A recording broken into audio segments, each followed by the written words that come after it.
हमारी गुफ्तगू में भी जनरली क्या चीज़ें आ रही हैं, वो ये आ रही हैं कि अरे भाई डकी ने गाड़ी ले ली, अबे यार ये काम ठीक है भाई। बहुत सारे और भी लोग हैं जो कर रहे हैं, हम भी इस वक्त यही कर रहे हैं, क्योंकि हमने हमेशा ये सोचा कि इसको नीचा करने में मैं ऊंचा हो जाऊंगा।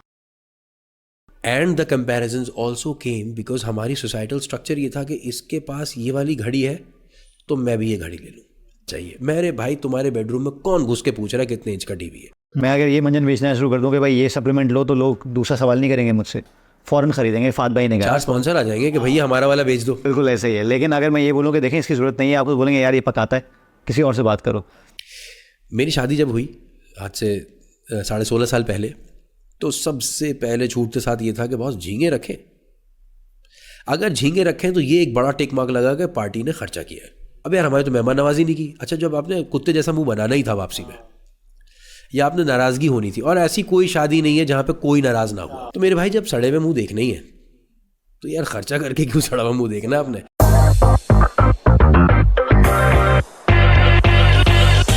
अस्सलाम वालेकुम यासर भाई, कैसे हैं? वालेकुम सलाम, अल्हम्दुलिल्लाह। यार आपसे इंटरेक्शन अल्लाह का शुक्र है बहुत ज़बरदस्त रही है अभी तक। सही है, पर्सनली तो वैसी रहती है, लेकिन ऑन स्क्रीन लोगों ने बड़ा पसंद किया है।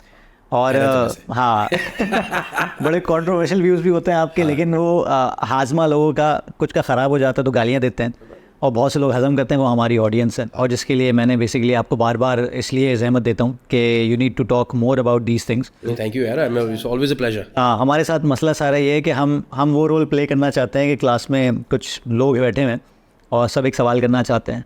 30 बच्चे हैं, 30 में से 29 घबराए हुए हैं। एक बच्चा सवाल करता है तो पीछे 29 कहते हैं शुक्र है से सवाल कर लिया, वरना हम तो गालियाँ पड़ती हैं हमें। उसने एक ने गालियाँ खा ली, लेकिन कम से कम सवाल के जवाब निकल आता है। बिल्कुल ठीक है, तो वही काम आपको और मुझे करना है। बिल्कुल ऐसा ही है। सिंपल सी बात है, देखें हम जिस एज के हिस्से में हम मिड लाइफ क्राइसिस से गुजर रहे होते हैं नॉर्मली 30-35 में, सही हम 37 या 41, तो अभी जो बिल्कुल नई जनरेशन आ रही है ना, जो जेन जीज भी हैं, जिसमें मिलेनियल्स भी हैं, ख़ास तौर पे people who are in between 18 to 25, बहुत सारे क्वेश्चंस ऐसे आ रहे हैं। ख़ास तौर पे हमारी कॉन्वर्सेशन देख के, सेक्स लाइफ वाला भी जो हमने किया था, उसके बाद ये वाला बिज़नेस वाला भी किया कि यार what's the meaning of life, which is actually a very वेग क्वेश्चन। ये बहुत जनरल क्वेश्चन है। अब अगर 18, 19, 20 साल के लड़के इस तरह की बातें करने लगे तो इसका मतलब है कहीं ना कहीं इंटेलेक्चुअल कोई चीज़ उनके अंदर परेशान कर रही है। कोई क्वेश्चन है जो आंसर मांग रहा है इस वक्त। कोई पेरेंटिंग के इश्यूज़ हैं, रिलेशनशिप के इश्यूज़ हैं, इसके अलावा कोई चॉइस ऐसी है जो अथॉरिटी एक्सरसाइज नहीं कर पा रहे किसी चीज़ में। तो व्हाट डू यू थिंक, ये सवाल अगर पूछना चाहिए तो कैसे पूछना चाहिए, और इसका जवाब एक्चुअली है क्या, या किस तरह स्ट्रगल स्टार्ट करनी चाहिए? What's the meaning of life? It's a very vague thing, I am just throwing it to you, but सही है। आई किस तरह उसको करेंगे? फॉर एग्जांपल क्वेश्चन आपसे पूछ लिया, what's the meaning of life? ठीक है, हम यहीं से शुरू करते हैं।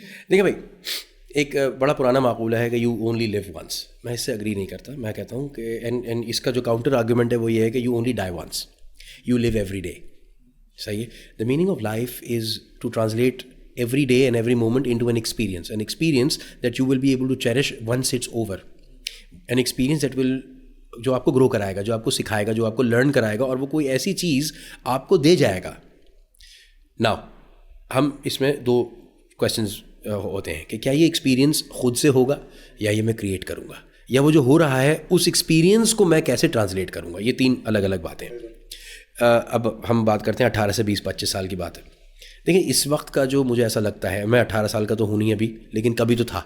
बिल्कुल ऐसे ही है। सवाल हमारे जो हैं वो मिलते जुलते होते हैं। हम हमेशा कहते हैं जनरेशनल गैप आता है। वो बात जनरेशनल गैप की नहीं है, बात सिर्फ इतनी होती है कि हम शायद कभी कभार ये भूल जाते हैं कि यार मैं भी तो कभी 14-15 साल का था, है ना। तो मैं आपको एक छोटी सी अगर मिसाल दूँ इसकी, जब मैं 9th या 10th में था ना, तो बहुत सारे और बच्चों की तरह, और अब मुझे लगता है शायद मेरा बेटा भी, शायद वो अक्ल कुल हो जाता है।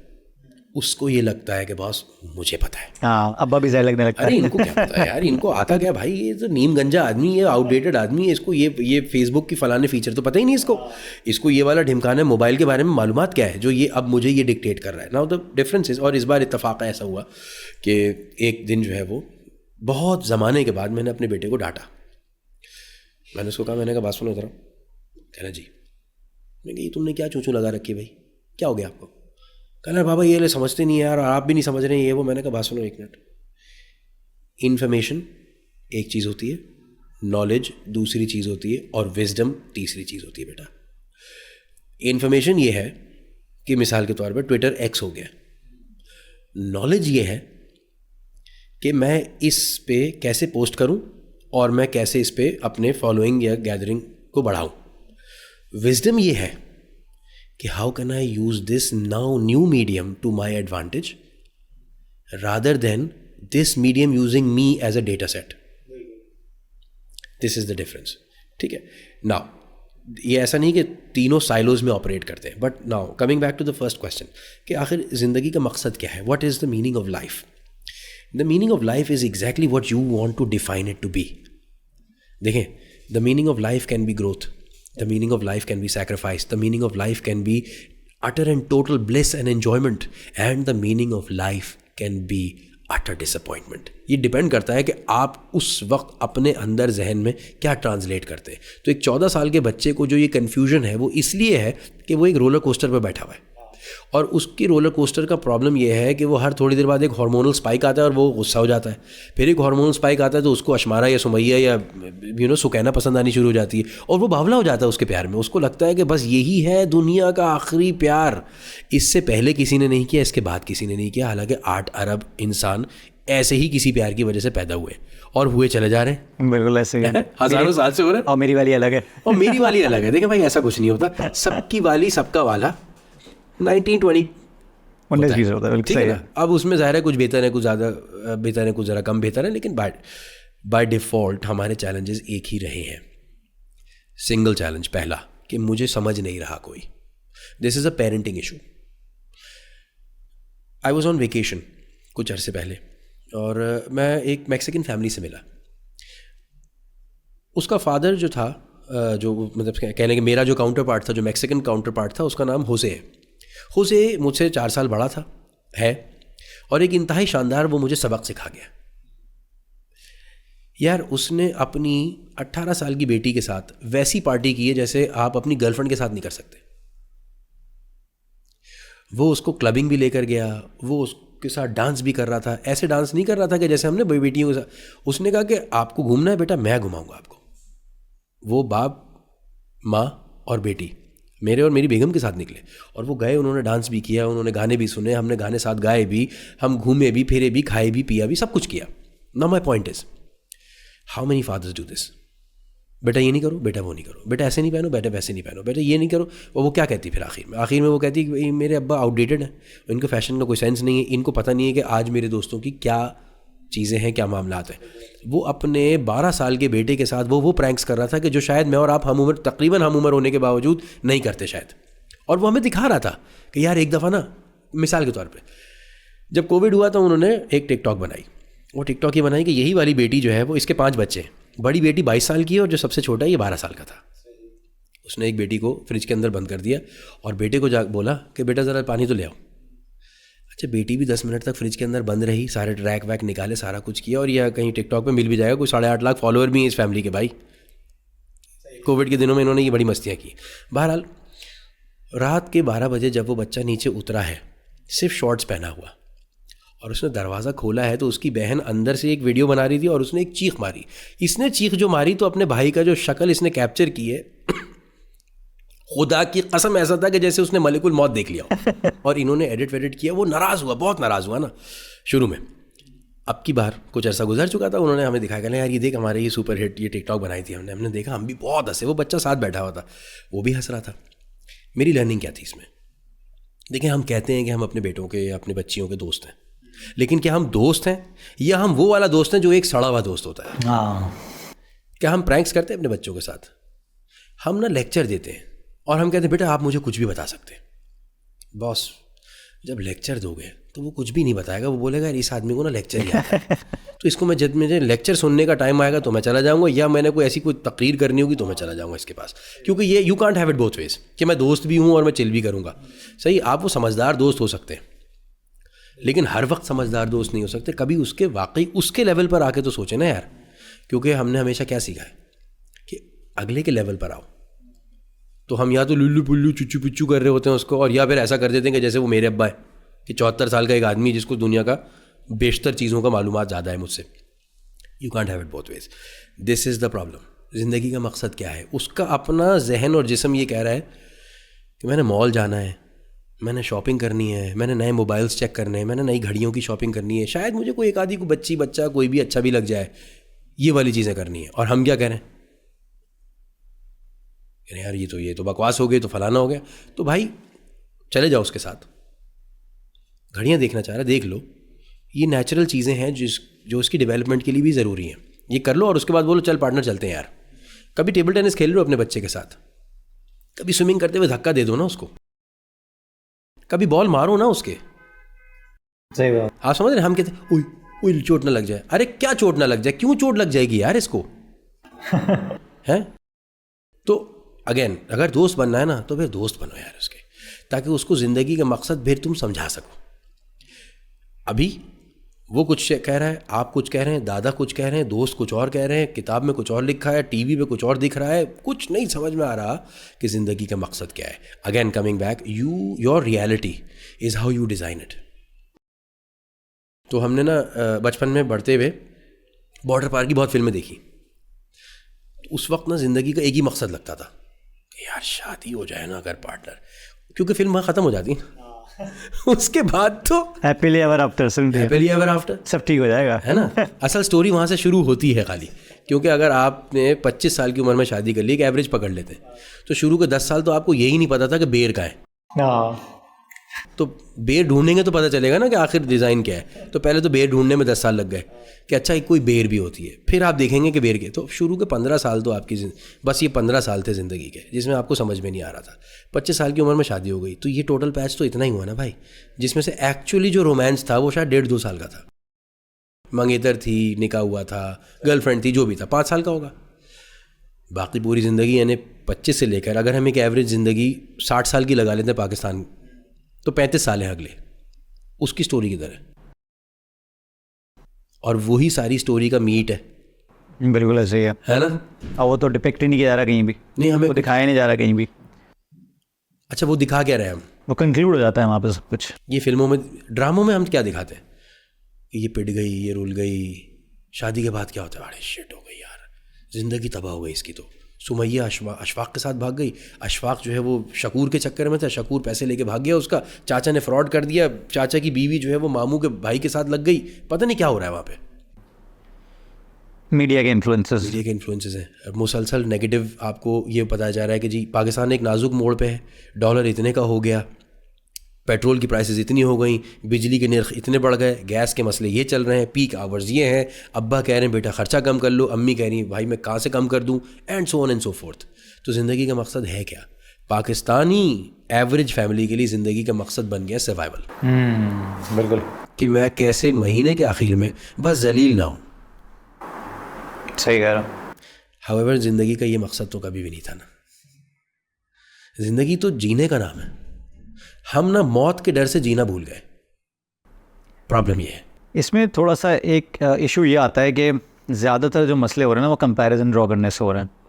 सही है, गेट रिच को एक स्कीम्स आ गई हैं. सही है, ऑनलाइन इतने पैसे कमा लो, बैठे बैठे कुछ नहीं करना, सिर्फ ये कर लो. आप यूट्यूब पे देख लें, एक तो हमारा जो सेक्स लाइफ वाला जो गया था वो सिर्फ इसलिए कि sex life and mental health की बात की है हमने. पाकिस्तान में सबसे एक तो दुनिया में सबसे सर्च, और पाकिस्तान उसमें भी नंबर 1. बिल्कुल, आबादी ऐसे थोड़ी बढ़ रही है. पैसे बनाओ और पैसे बनाओ. फॉर एग्जांपल जैसे हमने बिज़नेस वाला पॉडकास्ट किया, बहुत कम आहिस्ता आहिस्ता उस पर व्यूज़ आ रहे हैं, क्योंकि हमने कहा भाई पैसा आपसे दूर रहने पे मजबूर. हमने बिहेवियरल पैटर्न्स की बात की जिसकी वजह से पैसे दूर रहते हैं आपसे. लेकिन लोग ये नहीं सुनना चाहते. लोग सुनना चाहते हैं भाई पैसा 2 दिन में कैसे कमाया जाए विदाउट एनी शॉर्टकट बताओ भाई. हाँ, विदाउट एनीथिंग टू डू. तो इसके आप व्यूज़ देख लें दबा के, ये 2 चीज़ें बिक रही हैं यहाँ पर.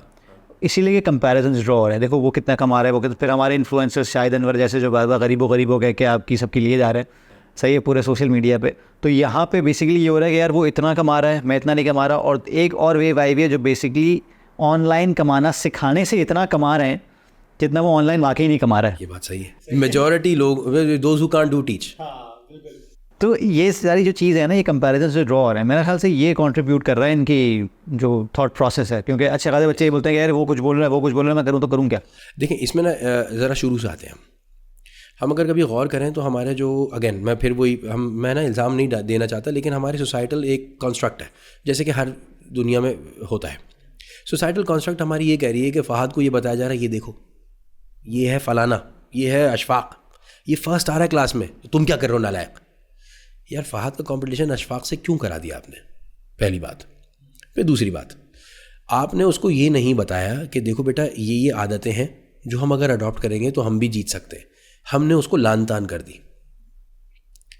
फिर एक और हमने एक चैलेंज क्रिएट कर लिया अपने लिए, और वो कंपटीशन अगेन क्या है, देखें हमारी गुफ्तगू में भी जनरली क्या चीज़ें आ रही हैं, वो ये आ रही हैं कि अरे भाई डकी ने गाड़ी ले ली, अब यार ये काम ठीक है भाई। बहुत सारे और भी लोग हैं जो कर रहे हैं, हम भी इस वक्त यही कर रहे हैं, लेकिन हमने तो वो गाड़ी नहीं ली ना इस काम से, क्योंकि डकी जो है वो पिछले 10 साल से कंसिस्टेंटली मुसलसल कर रहा है। शुरू में तो शायद डकी को भी लानतें पड़ी होंगी, शायद, मुझे नहीं मालूम। अभी तक पढ़ती हैं वो, तो उसको वो उसकी एक ऑडियंस है, वो लगा हुआ है। सही है, कहीं क्वेश्चन मार्क भी आया होगा उसके जहन में, कहीं ना कहीं उसको भी सेल्फ डाउट का शिकार किया होगा लोगों ने कि बॉस कुछ और कर ले यार भाई, ये नहीं हो पा रहा, पगले अबे इसमें नहीं हो पाएगा। फिर हम क्या करते हैं, देखिए अनफॉर्चुनेट बात क्या है ह्यूमन साइकोलॉजी की, कि हम तब तक नहीं मानते उस बात को जब तक हम उसको वहाँ पे नहीं देख लेते। नेचुरल बात है, ये हमेशा से रहा है। Now the comparison has always been drawn because we were structured that way. हमने उस कंपैरिजन से ना लर्निंग लेने के बजाय नफरत क्रिएट कर ली। तो हम ये ज़रूर कह रहे हैं कि यार इसकी बॉडी आर्नल्ड जैसी नहीं है, हम ये नहीं कह रही कि यार इसकी बॉडी जितना ये पहुंचा है और जितना डिसिप्लिन से ये काम कर रहा है और जितना फंक्शनल फॉर्म है इसका, ये कितना फ्लेक्सिबल भी है, ये मैं कैसे सीखूं। एक बेंचमार्क क्रिएट कर ले जिससे आप कंपैरिजन किए जा रहे हैं, आप समझ रहे हैं, हर किसी ने किया हुआ। तो जब तक आप आर्नल्ड नहीं बनेंगे तब तक आपकी कोई बॉडी नहीं है। जब तक आपके 8 पैक पूरे अलग अलग बिस्किट की तरह नहीं रखे हुए होंगे तब तक आपकी कोई बॉडी नहीं। और आर्नल्ड बन जाएंगे तो ये भी है कि इसने टीके लगा के बनाई है। आप समझ रहे हैं, इसने क्या किया है, काम थोड़ी किया है। अच्छा फिर टीके लगा के बनाइए, फिर एक और चैलेंज आ जाएगा यार। लेकिन पार्टनर पता है मसला क्या है, क्योंकि देखें मैंने पहले भी कहा है हमारा नेशनल पास टाइम क्या है, आओ क्रिब करें रोएं है। यार भाई यहाँ पे कुछ नहीं रखा, जितने की ये कढ़ाई खा जाता है उतने की तो ये कमाता नहीं है बॉडी बिल्डिंग से। क्या फ़ायदा है, लग जाएगा कहीं जिम इंस्ट्रक्टर कोच वगैरह फिटनेस, क्या फ़ायदा भाई, ये भला कोई करियर हुआ। मेरे भाई ये भी एक करियर है, ये बिल्कुल वैसे ही करियर है जैसे कि कोई भी करियर होता है, चाहे वो बैंकिंग हो चाहे वो कुछ और हो। मैंने और आप यही डिस्कशन कर रहे थे ना कि अभी जो है वो ऋतिक रोशन के हमने देखा कि उसका जो पर्सनल ट्रेनर है वो 20 लाख इंडियन लेता है, तो रफली ट्रांसलेट करते हैं 70 लाख पाकिस्तानी का महीने का रिटेनर पे। करियर नहीं है। बिल्कुल। बहुत सारे बैंक्स के ना CEO की तनख्वाह है 50 साल की उम्र में, तोंदे निकली हुई, कोलेस्ट्रॉल काबू में नहीं आ रहा, डायबिटीज़ हुआ हुआ, ब्लड प्रेशर छतें पड़ा हुआ है। ये आदमी रोज़ सुबह उठता है, ओट्स खाता है, शहद वहद चीज़ें वीज़ें, अपनी सेहत का ख्याल रखता है, अपने क्लाइंटों की भी सेहत का ख्याल रखता है। और अगर एक ही क्लाइंट है तो भी तो ठीक ही है यार, ठीक है। और क्या, तो करियर है ना। आर्नल्ड ने पैसे नहीं कमाए, सीबम ने पैसे नहीं कमाए। माई पॉइंट इज हमने कंपैरिजन्स ड्रॉ करना शुरू कर दी, इसको वो नहीं मिलेगा क्योंकि हमने हमेशा ये सोचा कि इसको नीचा करने में मैं ऊंचा हो जाऊंगा। And the comparisons also came because हमारी सोसाइटल स्ट्रक्चर ये था कि इसके पास ये वाली घड़ी है तो मैं भी ये घड़ी ले लूँ। This was how consumerism was sold. तो कंज्यूमरिज्म की सेलिंग में ना हमने हमेशा कंपैरिजन्स ड्रॉ किए कि यार इनके पास 32 इंच का टीवी तो मेरे पास 40 का होगा, ये मेरे घर आए इन्होंने 40 का देखा तो इन्होंने इश्तार देखा, बॉस कंगला ना रह जाऊँ मैं कहीं, 52 वाला चाहिए। मेरे भाई तुम्हारे बेडरूम में कौन घुस के पूछ रहा है कितने इंच का टीवी है। सही बात है। बेडरूम 10 फीट का है, 11 फीट का टीवी लगा लिया तुमने, व्हाट्स द पॉइंट। कि मेरा कंटेंट अक्सर क्या होता है कि मैं थोड़ा सा रियलिस्टिक बात करता हूँ कि यार देखें आप लोग जो कर रहे हैं ये गलत कर रहे हैं, ऐसे नहीं करना चाहिए, ये अप्रोच होनी चाहिए। जैसे मैंने कह दिया कि भाई सप्लीमेंट्स आप क्यों यूज़ करते हैं, सप्लीमेंट्स की ज़रूरत नहीं है, जबकि मार्केट हॉट सप्लीमेंट्स की है। ठीक है, मैं अगर ये मंजन बेचना शुरू कर दूँ कि भाई ये सप्लीमेंट लो तो लोग दूसरा सवाल नहीं करेंगे मुझसे, फ़ौरन खरीदेंगे। फाद भाई ने कहा 4 स्पॉन्सर आ जाएंगे कि भैया हमारा वाला बेच दो। बिल्कुल ऐसे ही है। लेकिन अगर मैं ये बोलूँ कि देखें इसकी ज़रूरत नहीं है, आप तो बोलेंगे यार ये पकाता है, किसी और से बात करो। तो उसमें ये लिखा हुआ था कि people don't buy what they need, they buy what they want. सही है। And they actually buy with the virtue of their emotions and then justify by the logic. ठीक है, तो आप जितना भी कर लें। और वो जो एक डॉक्यूमेंट्री मैंने आपको बताई थी मिनिमलिस्ट है, मिनिमलिज्म है, तो उसमें भी सारी कंज्यूमरिज्म का यही मकसद है कि वो बेसिकली क्या करता है कि अपनी माँ के मरने के बाद उस घर में जाता है और देखता है कि यार एक उन्होंने कॉन्डोमिनियम लिया हुआ था जिसमें कंज्यूमेबल्स भरे पड़े हुए थे। मतलब एक औरत रह रही है एजेड एक घर में और उसके पास कोई 11 तौलिए रखे हैं एक ही उसमें। तो उसने कहा कि यार उससे पहली दफ़ा देखा हर चीज़ में घुस के, बहुत पुरानी चीज़ें उन्होंने, पुराने फ़ोटोग्राफ्स वगैरह सब रखे हुए थे। She was actually attaching herself to those things. तो वो कहते हैं ना कि अटैचमेंट्स मारती हैं आदमी को, और ये कंज्यूमरिज्म जो है, जो कल्चर चल रहा है हमारे के पास, उसके पास है तो मेरे पास भी होना चाहिए, जबकि आई डोंट नीड दिस। और at the end of the day जितना आप चीज़ों को ओन करते हैं ना, चीज़ें आपको ओन करना शुरू कर देती हैं। यही हो रहा है, और उसका रिवर्स इंजीनियर कर देते हैं फिर प्रोसेस। आप कहते हैं ओहो अब तो मैंने इसको ये बेच दिया, अब इसका उल्टा फिर से बेचूंगा। पहले जब मैं छोटा था तो सब जाके कपड़े सिलवाते थे भाई, रेडीमेड शलवार कमीज़ का कॉन्सेप्ट बाद में आया है, ऐसा ही है। रेडीमेड पैंट शर्ट का भी कॉन्सेप्ट ज़रा सा बाद में आया है, कन्वीनियंस आ गई। पहले जाके सिलवाते थे आप, ऐसा ही है। फिर आपने कहा बॉस मैं तो ब्रांड पहनता हूँ, मैं कौन से पहनता हूँ, मैं फलाना डिमकाना XYZ जो भी आप टी शर्ट जीन्स जो भी है।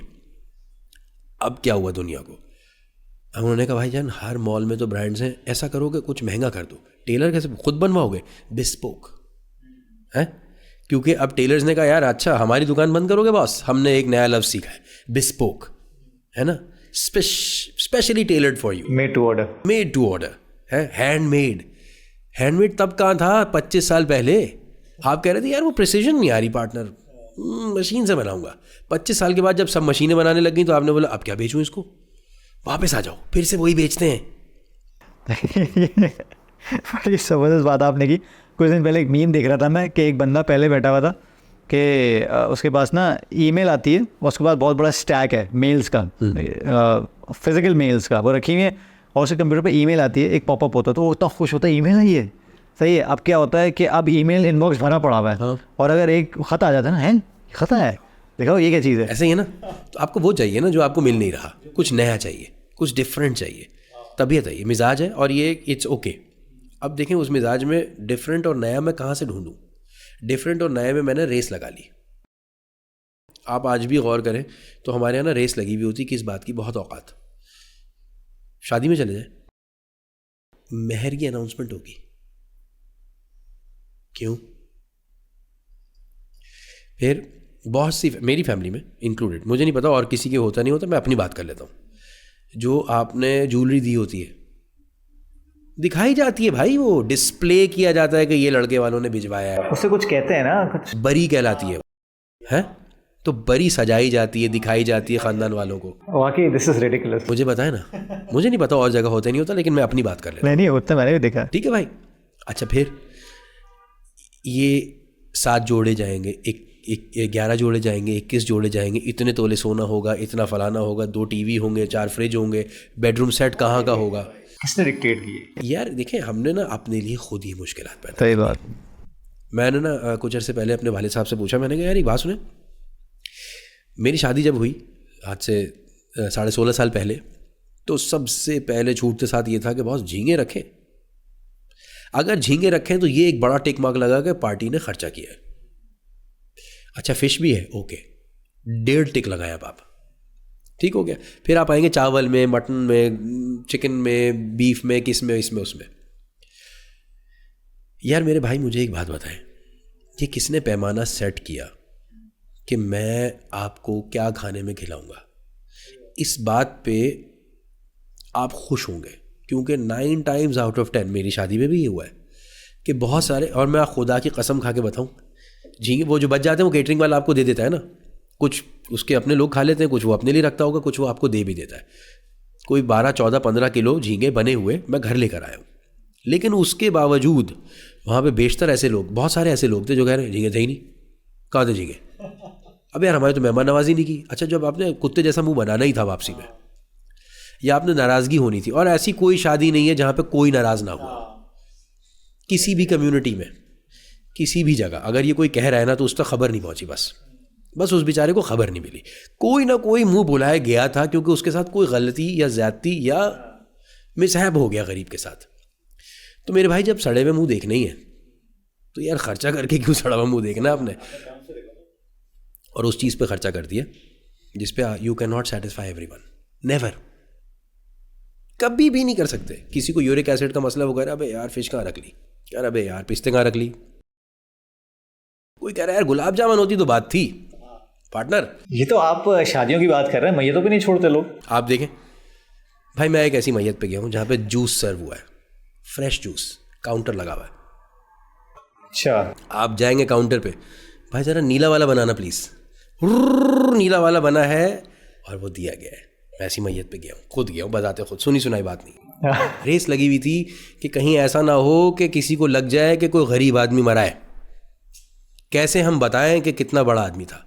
मेरे भाई देखो, बड़ा आदमी होता है जनाजे के साइज से,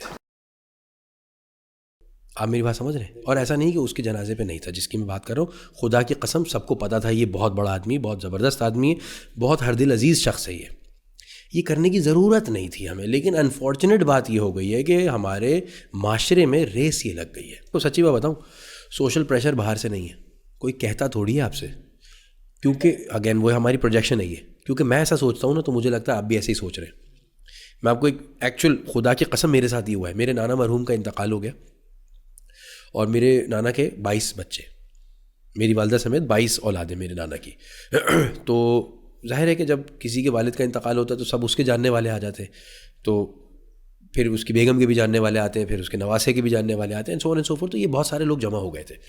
तो मेरा ननियाल यहीं कराची में है और वहाँ पे जो है बाहर एक शामियाना लग गया जिस तरह से होता है, और बहुत सारे लोग आए और मामूओं के भी जानने वाले और खालाओं के भी और फलाने भी, ढिमकाने भी, मेरे भी, सबके।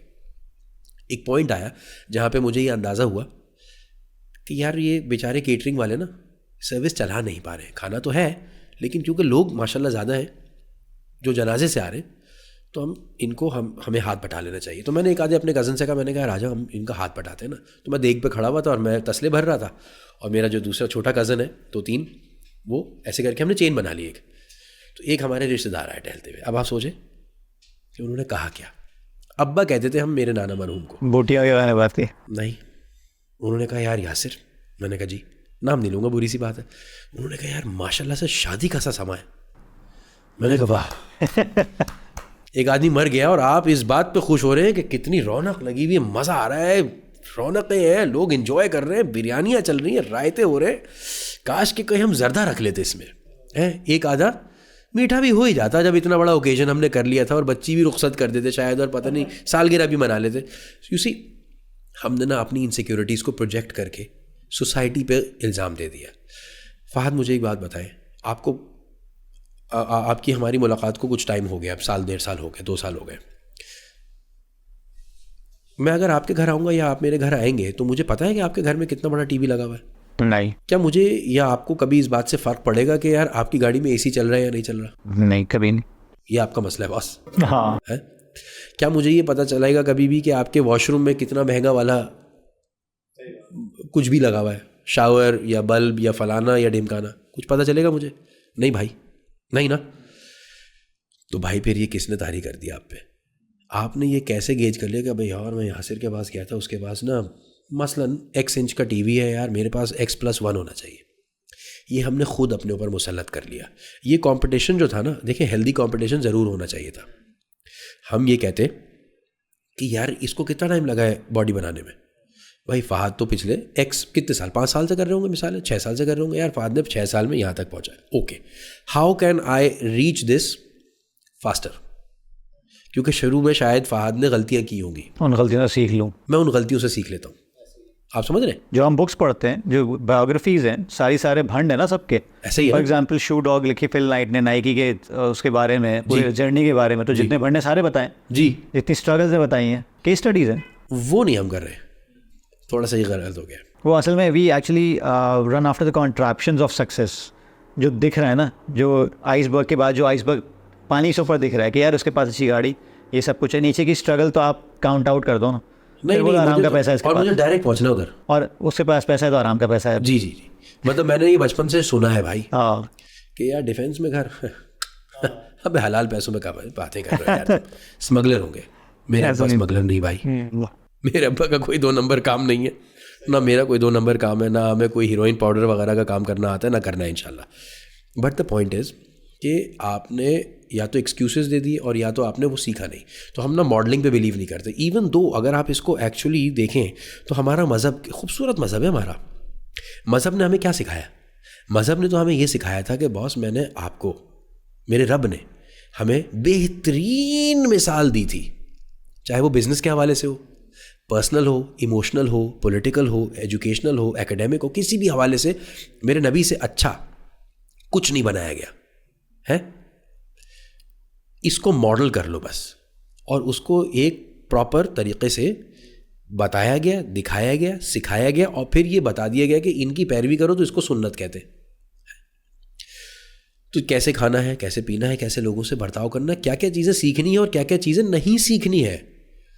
कब रसूलुल्लाह सल्लल्लाहु अलैहि वसल्लम ने या किसी भी सहाबी ने कभी इस बात पर रश किया कि यार हज़रत उस्मान के पास इतना पैसा क्यों है?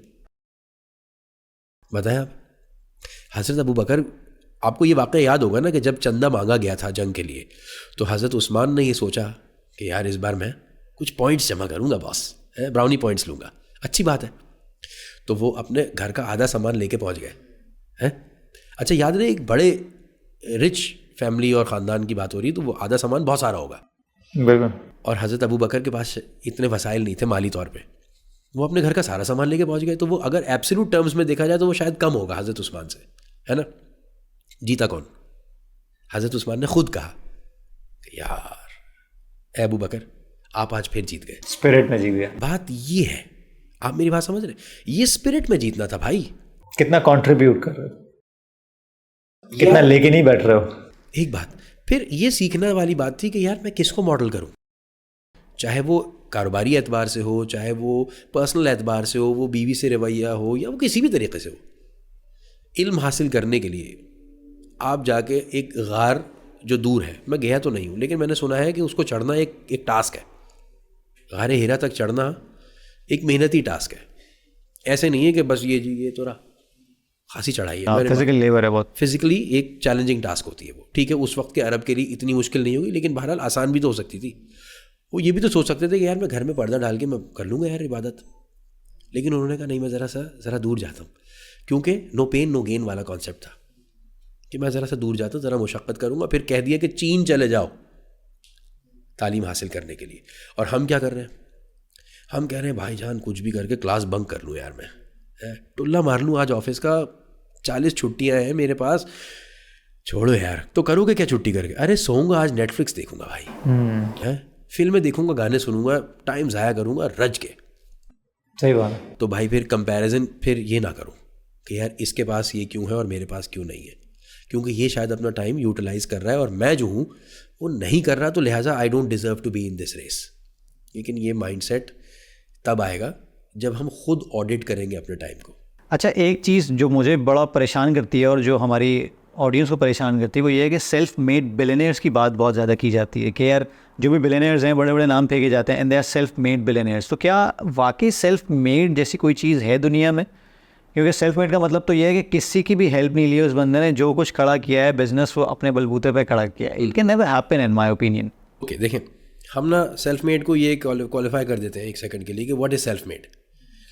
सेल्फ मेड का मतलब ये तो नहीं हो सकता कि मैंने हमेशा साइलो में ऑपरेट किया है, कि मुझे कभी किसी ने भी कोई चीज़ सिखाई नहीं, कोई चीज़ बताई नहीं। हाँ, अगर मैंने इनहेरिट नहीं किया ये पैसा तो यहाँ पे हम क्वालिफाई कर लेते हैं कि बॉस ठीक है, अब्बू का पैसा नहीं था, वालिद साहब का पैसा नहीं था, आपने खुद ये कमाया, यहाँ पे हम कर लेते हैं। नाउ कमिंग बैक टू कि कोई कभी किसी ने हेल्प नहीं की। देखें, क्या कोई किताब नहीं पढ़ी? क्या कभी कोई किताब नहीं पढ़ी?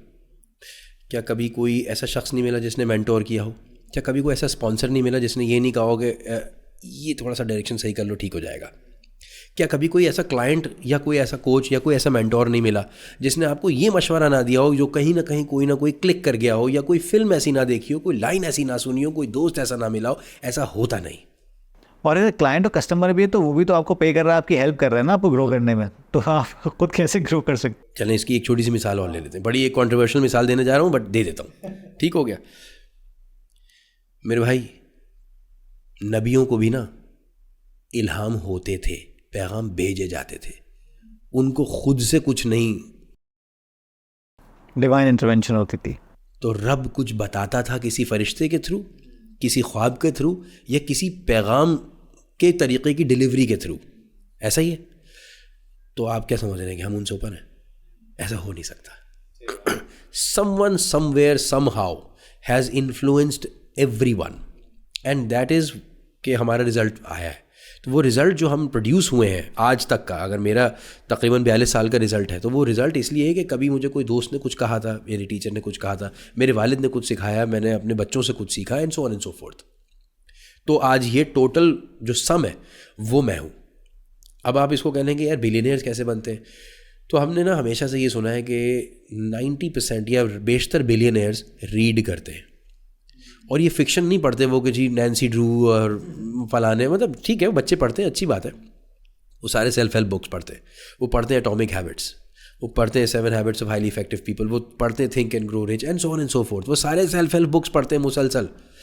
देखें अच्छी बात क्या है, this goes to show that mind set जीतता है हमेशा, the mind set to learn, कि मैं सीखने को तैयार हूँ मुसलसल। इस बिलियनियर रुतबा अचीव करने के बावजूद मैं चाह रहा हूँ कि बॉस अगला बिलियन कहाँ से आएगा, उसका अगला 100वां बिलियन कहाँ से आएगा, उसके बाद ट्रिलियन कैसे करूँ। मुझसे पहले कोई भी चीज़ कोई ना कोई तो कर चुका है ना, कोई मनसा मूसा तो नहीं बना ना अभी तक। ऐसा ही है, वो था सबसे अमीर आदमी तारीख का, आज तक नहीं बन पाया कोई और।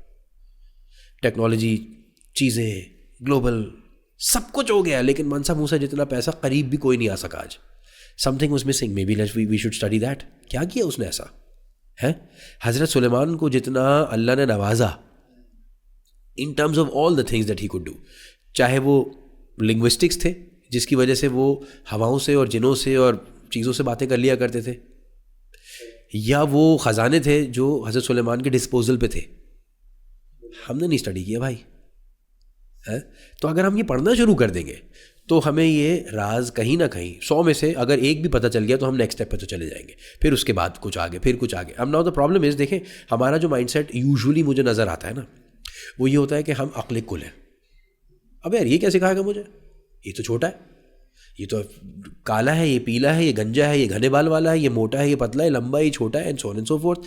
क्योंकि हमारा फोकस इस बात पे नहीं है कि मैं इससे सीखूं क्या, हमारा फोकस इस बात पे है कि मैं इसको गिरा कैसे दूं। सही बात।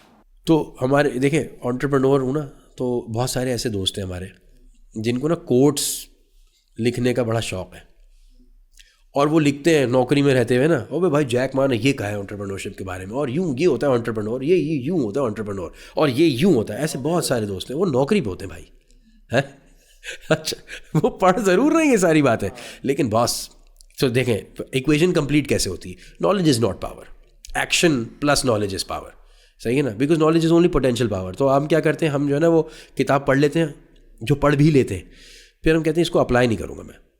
आपने माशाल्लाह जितने आप सक्सेसफुल रहे हैं, आपने कोचिंग के क्या एक्सपीरियंसेस खुद लिए हैं, कोचिंग करवाई है, आपके कोचेस रहे हैं, मेंटोर्स रहे हैं, तो आपके क्या एक्सपीरियंसेस हैं कि यार ये कोचिंग प्रोसेस जो है आपकी प्रोग्रेस के लिए कैटलिस्ट किस तरह साबित होता है? ओके देखें, पहली बात तो ये है कि अगर कोई ये कह रहा है ना कि जी कोच मुझे क्या सिखाएगा, तो मैं उसको आमतौर से ना सबसे पहले एक मिसाल देता हूँ, भैया फुटबॉल देखते हो? मतलब हाँ देखता हूँ या नहीं देखता। अच्छा चलो ठीक है, मेसी के बारे में सुना होगा, रोनाल्डो के बारे में सुना होगा, सुना तो होगा। कहने लगे हाँ सुना है भाई है। चलो क्रिकेट खेलते हो? कहले हाँ। शाहीन आफरीदी के बारे में सुना होगा, और भी ऐसे बॉलर हैं, बैट्समैन है, ये सारे अपने अपने चैम्पियन है अपने अपने फील्ड में, तो क्या इनके कोच नहीं होते? अच्छा अगला सवाल, क्या कोच ज़्यादा तेज़ बॉलिंग कराता है इससे? ये कभी कराता था? ज़रूरी नहीं है, ज़रूरी नहीं है। कोच एक तीसरी आंख है जो आपको ये बता रहा है कि देख भाई ये गलती हो रही है, इसको ऐसे ठीक करना है, ये माइंडसेट का चैलेंज है, इसको ऐसे ठीक करना है, ये तुम्हारे स्टांस का मसला है, तुम्हें ऐसे ठीक करना है, क्योंकि तुम्हें ये चीज़ें खुद थोड़ी दिख रही हैं। आप मेरी बात समझ रहे हैं? आपको हमेशा एक एक्सटर्नल व्यू देने के लिए और उसको करेक्शनल इम्प्रूवमेंट पे लाने के लिए एक कोच चाहिए होता है। क्योंकि हो सकता है कि अगर अगेन वही वाली बात है कि या तो आप अक्ल कुल हैं, तो बस ये तो नहीं हो सकता, क्योंकि ऐसा है नहीं, कोई भी नहीं है। आप मुझे बताएं, दुनिया के बेस्ट बिजनेसमैन कोचेस रखते हैं, वो चाहे माइंडसेट कोचेस हों, चाहे वो बिजनेस कोचेस हों, दुनिया के बेस्ट कोचेस रखते हैं। इसलिए नहीं कि उनको पता नहीं है कि करना क्या है, एट टाइम्स उनको ये बताने वाला कि ये गलती कर रहे हो, इसको चेंज करो, ये तुम्हें भी पता होना चाहिए था। उसने कहा यार मैंने रियलाइज़ नहीं किया था। करते हैं ना आप, आप एक फिटनेस कोच हैं, क्या आपका स्टांस कभी ख़राब नहीं होता?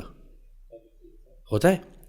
अच्छा चले, मिस्टर ओलंपिया कोच नहीं रखता? नहीं रखता क्या? रखता है ना यार। पर्शियन वुल्फ जो है वो भी कर रहा होता है, साथ कोच के साथ ही कर रहा होता है। उसको नहीं पता कि कैसे उठाना है, क्या करना है, कैसे करना है। अब देखिए अनफॉर्चुनेट बात क्या है कि हमने जो है ना वो उस्ताद को वहाँ तक लिमिट कर दिया कि जहाँ तक क्लासरूम था। उस्ताद को हम वहाँ नहीं लेकर आए जहाँ पे ज़िंदगी थी। ज़िंदगी में जो है ना हमने ये सोचा कि यार अब्बू से पूछ लूँगा, अम्मी से पूछ लूँगा, फहद भाई से पूछ लूँगा, यासिर भाई से पूछ लूँगा। नाउ देखें, अगेन मैंने बॉडी बनाई है वर्सेस मुझे बॉडी बनवानी आती है, ये दो अलग अलग बातें हैं।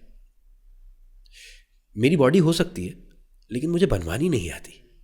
That is your area of expertise, है ना। सिमिलरली आपने खाली बिजनेस किया है वर्सेस आपको बिजनेस समझाना आता है, ये दो अलग अलग बातें हैं। जो आईबी और लम्स में पढ़ा रहे हैं लोग, उनको बिजनेस समझाना ज़रूर आता होगा, करना नहीं आता क्योंकि वो पढ़ा रहे हैं। कुछ उनमें से कर भी रहे हैं, that is the perfect one, वो मेंटोर कर सकता है। लेकिन अगर उसको माइंडसेट टूल्स भी देने हैं तो then you need a qualified coach. Unfortunately हमारे माशरे में अभी तक माइंडसेट का इम्प्रूवमेंट का रुझान नहीं है। What we do understand is कि जी बीमार हो जाते हो तो चलो ये गोली खा लो, वो इंटेंजिबल बातें होती हैं, इंटेंजिबल्स पे तो ध्यान नहीं है। दर्द हो रहा है तो फिर ये गोली खा लो। आज से, और ये मैं मिसाल देता हूँ, आज से 100 साल पहले अगर मैं आपसे ये कहता कि यार ये एक छोटी सी सफ़ेद सी ये गोली है, आप ये खा लीजिए, आपका सर का दर्द सही हो जाएगा, तो आप क्या कहते मुझसे? मैं जा रहा हूँ हकीम साहब के पास, वो कुछ बूटी पीसेंगे, उसका एक अर्क निकलेगा और वो मैंने सुबह शाम पीना तो मेरा सर का दर्द ठीक होगा। ऐसा ही है। तो दुनिया आगे बढ़ रही है ना। अब now we have to play catch up. This is the time when Pakistan, India and everywhere needs to play catch up. And catch up का मतलब ये नहीं है कि यार हम पीछे रह गए, कैच अप का मतलब ये है कि हम तेज़ आगे कैसे जाएं। बात प्रोग्रेसिव होने की है।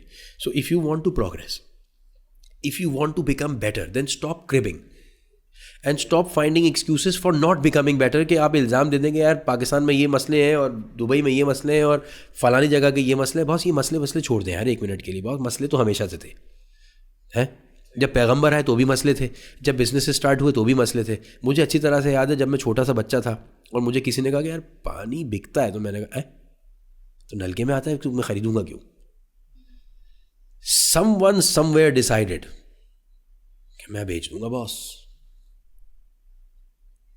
और वो एक कोई विजनरी होगा जिसको ये समझ में आ रहा था कि इसकी ज़रूरत पड़ेगी। और आज आप किसी नलके से पानी पीते हैं? पी सकते हैं?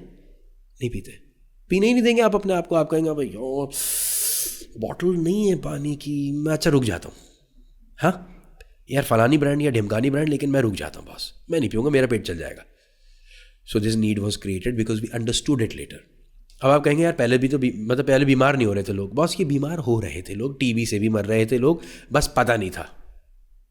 लाइफ एक्सपेक्टेंसी बढ़ गई है अब हमारी, तो साइंस को हम पूरी को डिनाई नहीं कर सकते। So again the point is कि हमने ना अपनी माइंडसेट पे काम नहीं करना शुरू किया अभी तक।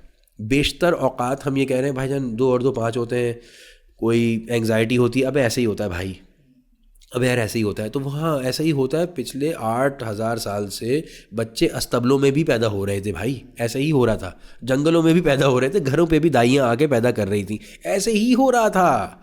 ये तो पिछले चंद 100 साल में हमें समझ में आया कि भाई अस्पताल नाम की कोई जगह होती है, वहाँ पे स्टेरिलाइजेशन एक प्रोसेस होता है, जरासीम है, चीज़ें हैं, मामलात हैं, और मोर्टेलिटी रेट नीचे चला गया कि माया उस रफ्तार से नहीं मर रही जो पहले मरती थी।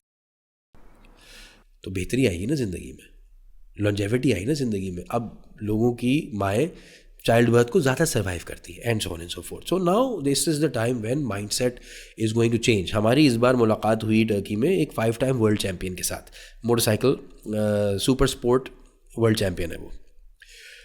और हमने उससे पूछा what was the difference between you and your closest competitor.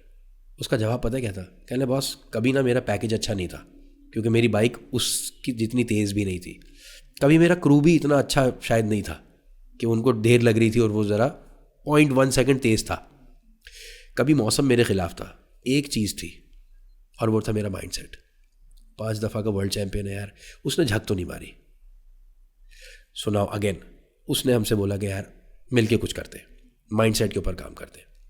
और मैं अपने राइडर्स को भी माइंडसेट पे काम करवाता हूँ डेली। हार गए तो क्या करना, जीत गए तो क्या करना, and so on and so forth. So now that the world is coming to the most important part of your life, it's now time कि हम भी उस पर काम करना शुरू करें और अपनी पेडिस्टल से पहले उतर जाए कि अबे हमें सब आता है. लेकिन इसमें एक चैलेंज पता है क्या आ रहा है? इसमें चैलेंज ये आ रहा है कि आपके आसपास के दोस्त यार, रिश्तेदार, वालदैन, कॉलीग्स, बेसिकली ये आपको डिस्करेज करते हैं. सही है, जब आप चेंज कर रहे होते हैं वैसे तो एक पेयर प्रेशर होता है ना कि you have to belong to all of them. उसके बाद अगर आप बोलते हैं कि यार मैं कोचिंग ले रहा हूँ तो अबे पागल हो गया, कोचिंग ले रहा है, इतने पैसे देके कोचिंग ले रहा है, यार ये तो मैं ही बता देता हूँ तुझे, नहीं मतलब ये तो मैं ही बता सकता हूँ, ज्ञान दे रहा है. हाँ, ये तो ज्ञान दे रहा है और ये क्या मंजन दे रहे हैं इसके पैसे ले रहा है. दूसरी चीज़ कि यार फॉर एग्जाम्पल पेरेंट्स बोल रहे हैं ये पैसे आप कहीं और लगा सकते थे, अच्छी जगह लगा सकते थे, क्योंकि इन्वेस्टमेंट का तो उनको नहीं पता ना कि सेल्फ डेवलपमेंट में इन्वेस्टमेंट क्या चीज़ होती है. तो मेरा ख्याल से अगर कोई बंदा प्रोफेशनल हेल्प या कोचिंग लेना चाहता भी है, चाहे वो बिज़नेस के लिए हो चाहे रिलेशनशिप्स के लिए हो, वो रुक जाता है सिर्फ इन पॉइंट ऑफ व्यूज़ की वजह से जो बेसिकली सराउंडिंग्स में है. तो इनको कैसे डील किया जाए? देखिए, okay, very good question actually. यार देखें, इसमें यूँ कह लें आप कि जब सर का दर्द होता है ना सादा सा, तो आप पैराडॉल लिखा लेते हैं, फिर दूसरे दिन फिर सर में दर्द होता है या पैराडॉल का असर ख़त्म होता है तो आप कि फिर सर में दर्द होने लगता है. तीसरे दिन क्या करते हैं आप? डॉक्टर के पास जाते हैं. क्यों? ऐसी क्या मौत आई थी भाई? है क्विक फिक्स नहीं चल रहा. क्योंकि अब अम्मी की साइंस ख़त्म हो चुकी है.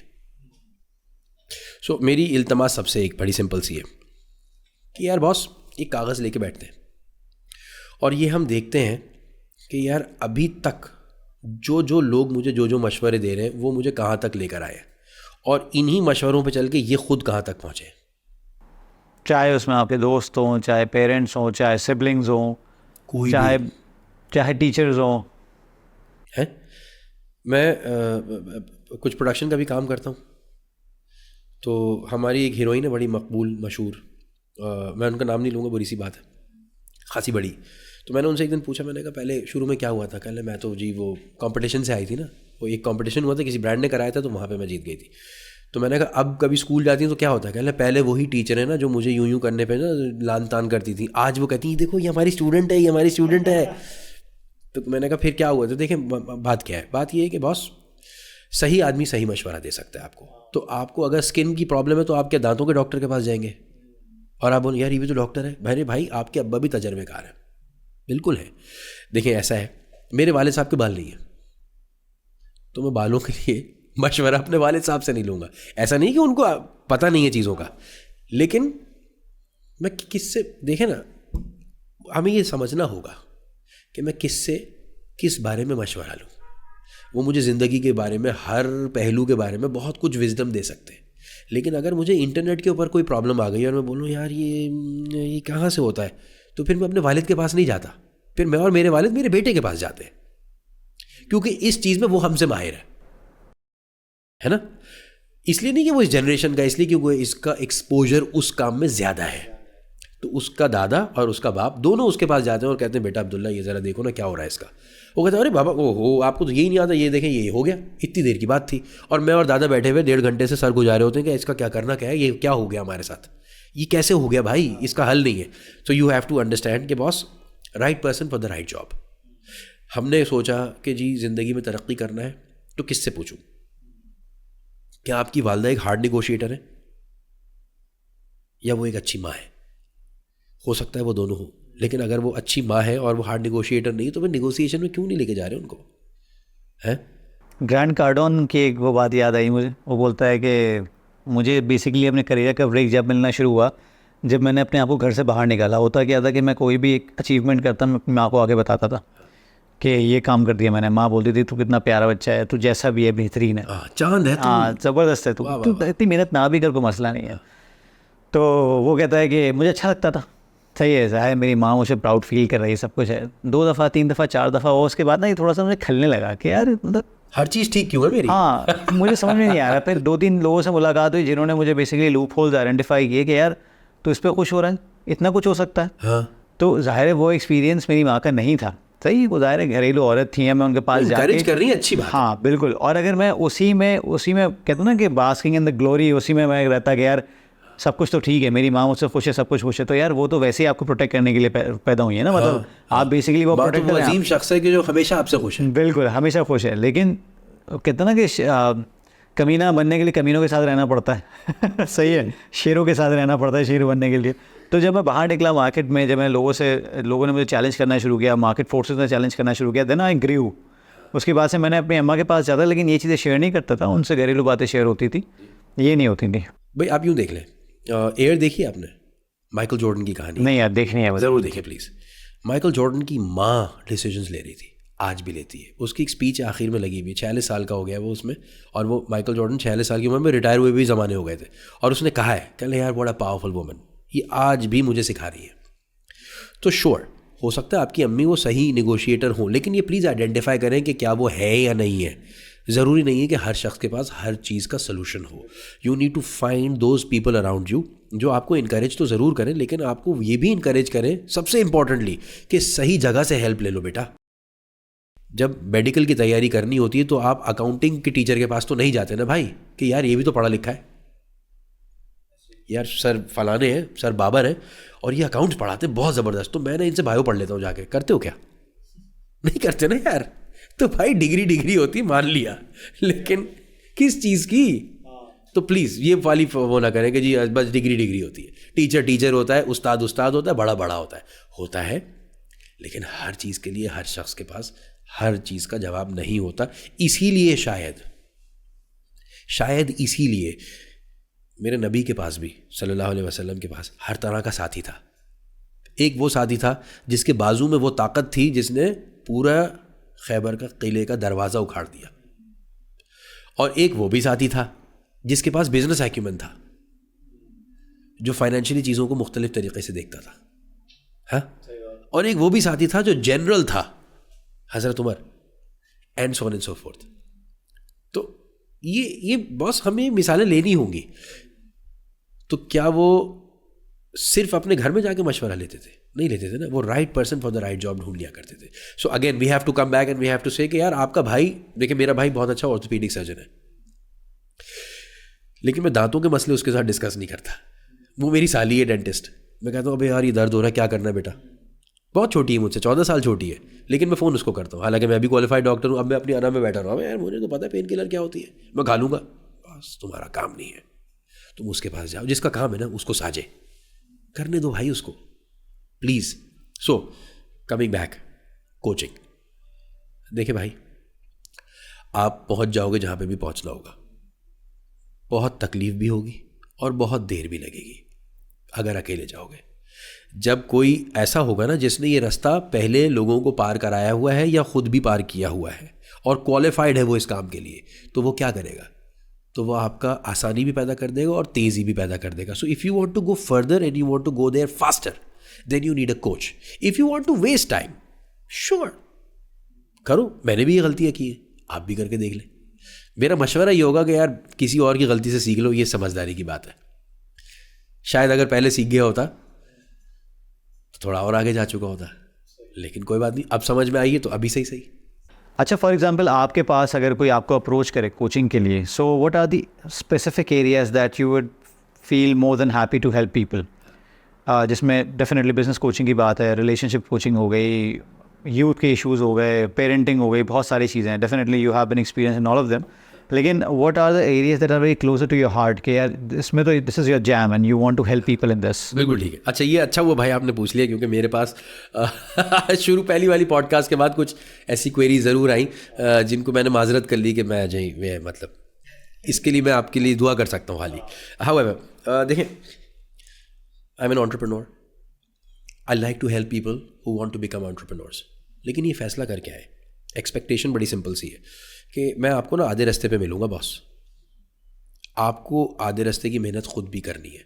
अगर आप ये समझ रहे हैं कि मैं कोई जादू की छड़ी घुमाऊंगा और आप रात को सोएंगे और सुबह उठेंगे और कुछ करिश्मा हो जाएगा, तो प्लीज़ मत आए।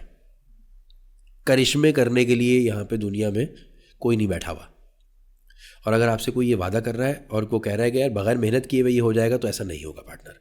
हाँ, नाउ अब उसके अंदर एक बड़ा इंपॉर्टेंट एलिमेंट ये होता है कि how to start up your first business, scale that business grow into multiple verticals कि मैं एक से दूसरा, दूसरे से तीसरा, तीसरे से चौथा कैसे करूं, लेकिन मेरे पास वो वाली वसाइल नहीं है शायद, कि इतना पैसा ही नहीं है मेरे पास. That is where I specialise. Number 1. Number 2, अगर आप ऑलरेडी एंटरप्रेन्योर हैं या आप कोई प्रोफेशनल है और आपको एंजाइटी के इशूज़ है, सेल्फ डाउट के इशूज़ हैं, these are all issues that I have also experienced. These are all things that I have overcome अल्हम्दुलिल्लाह because of the coaching that I have received and continue to receive. आपने पहले बात की थी कि जी क्या कोच को कोच की ज़रूरत नहीं होती? बॉस कोच को कोच की ज़रूरत होती है. इवन आप भी एक फिजिकल फिटनेस माइंडसेट पे सब पे काम करते हैं ना, तो क्या आज भी नहीं पढ़ते? रोज़ पढ़ते हैं ना. और रोज़ अगर कोई चीज़ मिस हो जाए तो बड़ा अफसोस होता है कि यार आज का दिन ज़ाया, कुछ पढ़ा नहीं आज. ये गलत हो गया बॉस, है ना. सो कोच नीड्स अ कोच ना.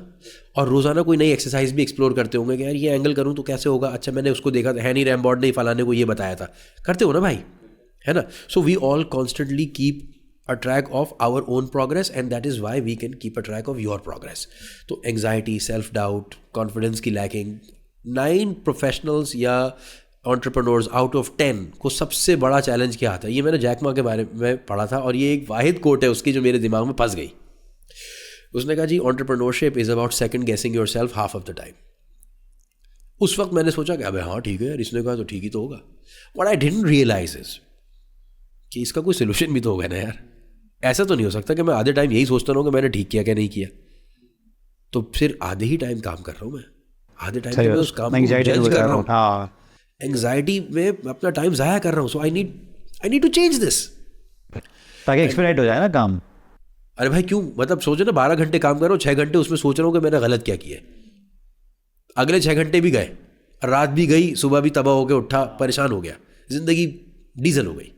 So third, and this is something that you might enjoy a lot, not because you do it but because it is something that is very similar to what you do, and that is smoking cessation. How to quit smoking. Today I have to admit, and I hope my parents aren't watching this, I used to smoke 2 packs a day, every day, बंद कमरे के अंदर 40-50 cigarette में P जाता था, फूंक जाता था दिन में. मेरी बस रूह में से भी शायद सिगरेट की बू आ रही होती होगी. सही है, अल्हम्दुलिल्लाह I was able to overcome this and I help people do that. कितने अर्से पहले हुआ ये? तकरीबन 8 साल हो गए. और कितने ऐसे से कर रहे थे आप स्मोकिंग? ओए पहली सिगरेट का तजर्बा किया था क्लास 2 में.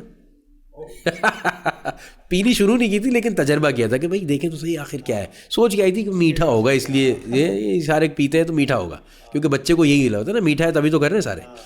और फिर प्रॉपर अगर कह लें स्मोकिंग तो 17 साल की उम्र से. So for a good 17-18 years मैंने ये पी है. और एक पॉइंट पे आके इतनी पी है कि and I have to unfortunately accept this because it's a fact of life, इतनी पी है कि बेवकूफ़ी की हद तक ना तलब हो जाती थी. तो अगर रात के 2 बजे कहीं पे गया हूँ और वो नहीं होता था, पिज़्ज़ा हट किसी ज़माने में होता था और आप रात को जाके ना वो सहरी वहरी करते थे और सिगरेट ख़त्म हो गई तो वेटरों से मांग के मैंने सस्ती वाली भी पी है कि यार भाई एक कश करा दे मेरा भाई यार, तो वो वाली भी पी है. लेकिन Alhamdulillah, I was able to overcome it, and because of the mindset tools that I got, that helped me. So again, these are the 3 things: entrepreneurship, starting it out, and expanding it. Number 2, self-doubt, anxiety. Anxiety is a big problem, and going from lack of confidence or feeling stuck to being unstuck. And then the third point is, and I think this is a very healthy wala jo hota na, physical health wala bhi, smoking cessation. Without losing your shit. Because हम ना आमतौर से कहते हैं कि boss मैं cigarette छोड़ूंगा ना मैं काटने को दौड़ूंगा लोगों को, तो इसका भी तो कंट्रोल है ना, तरीका है इसको कंट्रोल करने का. So that's what I do primarily. सही है, ज़बरदस्त. तो आपके जो क्रेडेंशियल्स हैं, आपके इंस्टाग्राम, आपका फेसबुक और आपके जो भी कॉन्टैक्ट डिटेल्स हैं हम डिटेल्स में दे देंगे यूट्यूब पे. You can actually access Yasir भाई व्हेनेवर यू वांट, और ही इज़ ऑलवेज अवेलेबल. आप रिस्पॉन्सिव तो रहते होंगे? हाँ, कोशिश तो करता हूँ. बंदा जितना बिजी हो कम से कम इन हैंडल्स पे रिस्पॉन्सिव रहना चाहिए. कोई इसकी भरमार आती है. लास्ट पॉडकास्ट हमने जो किया था डेफिनेटली सेक्स लाइफ के बारे में हमने किया था, उसके बारे में भी इनके पास इंसाइट्स हैं, लेकिन ये कनेक्ट कर सकते हैं आपको एक रेलेवेंट प्रोफेशनल से. इनकी जो वाइफ हैं सना यासिर, उनसे हमने किया था रिलेशनशिप कोचिंग के बारे में. She is a very good relationship coach, तो आप उनसे भी एक्सेस कर सकते हैं. उन दोनों की डिटेल्स मैं आपको इन्हीं डिटेल्स में दे दूँगा. तो यासिर भाई इंशाल्लाह अगले सेशन में मुलाकात होती है, कोई नई चीज़ों पर बात करेंगे. आप लोगों से रिक्वेस्ट ये है कि कुछ आप लोगों के क्वेश्चन ऐसे हों, कुछ ऐसे कंसर्न्स हो, क्योंकि अक्सर देखा होता है कि मैं रील्स लगाता हूँ, क्लिप्स होती हैं, तो उसके नीचे काफ़ी ज़्यादा फड्डे भी शुरू हो जाते हैं. काफ़ी ज़्यादा कंट्रोवर्सीज़ भी आ जाती हैं, लेकिन कुछ ऐसे रेलेवेंट लोग हैं जो हमारी ऑडियंस हैं और जो चाहते हैं कि यार उनके बिहाफ पे ये सवाल उठाए जाएँ, ये बातें की जाएँ जो उनको बॉदर कर रही हैं। वो सोसाइटल प्रेशर्स हों, टैबूज़ के मामले में, ऐसे कुछ टैबूज़ हो जो बेसिकली टैबूज़ हैं नहीं लेकिन बना दिए गए हैं। फॉर एग्जांपल पेरेंटिंग के बारे में अगर कोई ये कहता है कि पेरेंट्स कैन बी रॉन्ग, तो that actually becomes a very big taboo कि parents can never be wrong. They can be wrong. They can be wrong. They have to be wrong. They are humans. और बहुत सारे issues हैं parenting के जो चल रहे हैं। अब ख़ास तौर पे मेरी उम्र में भी काफ़ी सारे ऐसे लोग हैं जो अभी तक बड़े ही नहीं हो रहे हैं, जो अभी तक जिनको पता ही नहीं है कि यार उनकी भी एक लाइफ है।